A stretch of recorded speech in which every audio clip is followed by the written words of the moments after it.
السلام عليكم حبايبي، يا رب تكونوا طيبين ومن ربنا قريبين. نبدأ بالصلاة على الحبيب. النهاردة هنعمل مع بعض أكلة سريعة وسهلة، وطبعا احنا بندور على اللي يحبوه والولاد ياكلوه. النهاردة الجمعة، فعايزين نعمل بيتزا أو حاجة كده سريعة. فاحنا النهاردة هنعمل يعني فطاير البيتزا بطريقة حلوة وخفيفة وسهلة.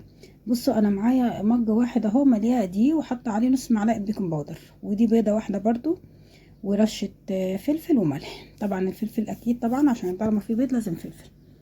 هنقلبهم مع بعض، وبعدين معايا كوباية. انا لو عندك لبن حطيها لبن، بصراحة دي نصها لبن نصها مية. عايزه تكملي المج كله لبن مفيش مشكله، كلها بتبقى مغذيه لاولادك، ويعني كلها تفيدهم. حطيت المج كله، وكمان هجيب حبه تاني طبعا حسب الدقيق اللي عندك. افضلي قلبي فيها كده لغايه ما تخلي الدقيق خفيف قوي، العجينه بتاعتها بتبقى خفيفه قوي يعني. شايفين؟ لا لسه كده برضو هتعوز تاني اهو، جبت لها حبه كمان. ليه؟ لان احنا لما هنحط فيها بقيه المكونات دي بتتقل. وفي نفس الوقت احنا هنعملها في الطاسة. ف لو تقيلة مش هتستوي معاكي، يعني لو عجينتها تقيلة مش هتستوي. فهنضيف لها حبة بحبة في المية لغاية ما نحس العجينة بقت خفيفة، يعني يعني يمكن أخف كمان من بتاعة الزلابية. خلاص كده هنحس ان هي بقت كويسة وخفيفة. مجرد ما هتضيفي بقية المكونات هتلاقيها ما شاء الله حلوة يعني وتقلت معاكي. جمعة مباركة عليكم وعلى الأمة الإسلامية يا رب. الزيتون اهو. بصوا، انا والله ما اشتريت حاجة من بره، اللي موجود في التلاجة غير الجبنة الرومي بس اللي اشتريتها. حتى لو لاحظتوا الزيتون عندي بتاع معلقتين كبار كده. قرنين فلفل برضو لقيتهم في التلاجة، خرطتهم قطيتين. بس القوطة خدت من بره، وسبت الحتة اللي بتبقى طرية من جوه، عشان ما تنزلش ميه هي فيها وتخليها تبوظ يعني على النار. كده خلاص احنا ضفنا كل حاجة مغذية ومفيدة لولادك، وحاجة بيفرحوا بيها. هنروح نجهز الطاسة على النار. زي ما قلنا، انا الطاسة دي ما بتلزقش معايا، يعني الحاجة ما بتلزقش فيها، فبحب اعمل فيها. احنا مش بنقوم زيت كتير، احنا بندهنها يعني معلقتين ثلاثة كده مش كتير، ومعلقتين كافية كمان. بتدهنيها كويس وتخليها تسخن، ما تحطهاش هو بارد يعني. وبعد كده تهدي النار، يعني لما تحطي العجينة تهدي النار. عايزه اقول لكم يعني هي من قبل حتى ما تحط على النار ريحتها جميله في الجبنه والزيتون اللي فيها والفلفل، مخليها تحفه قوي، ريحتها حلوه قوي. بصي، حسب ما انت عايزه تخليها تملى الطاسه كبيره قوي براحتك، عايزه تعمليها كبشه واحده بس كده برضو براحتك.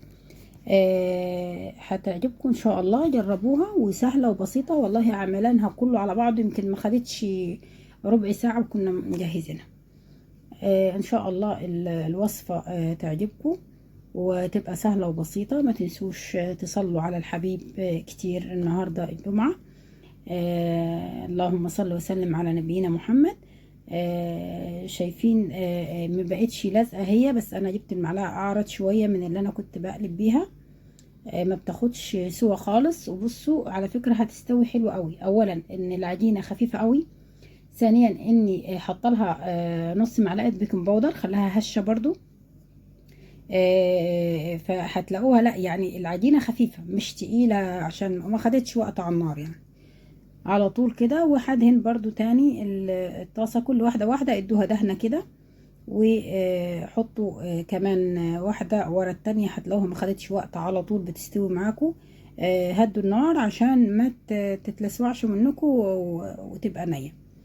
لا، انتوا النار لما تبقى هادية برضو بتستوي بسرعة، وتستوي من بره ومن جوه وكله يعني. شايفين؟ ما فيش يعني، على طول كده اهو. بصوا حتى الجبنه الرومي انا ما حطيتش جبنه موتزاريلا، بتمط جواها والله. من اما ساحت انا مقطعاها عادي بالسكينه، بس لما ساحت جواها بتمط. دي اول واحده طلعتها، حبيت اوريها لكم مستويه وزي الفل.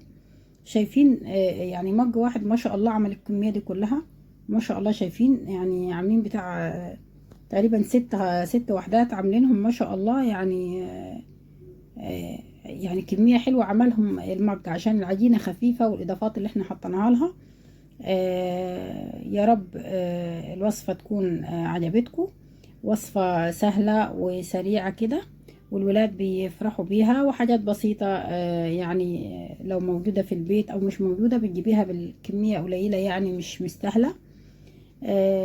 إن شاء الله وتعجبكم. شكرا حبايبي، والسلام عليكم ورحمة الله.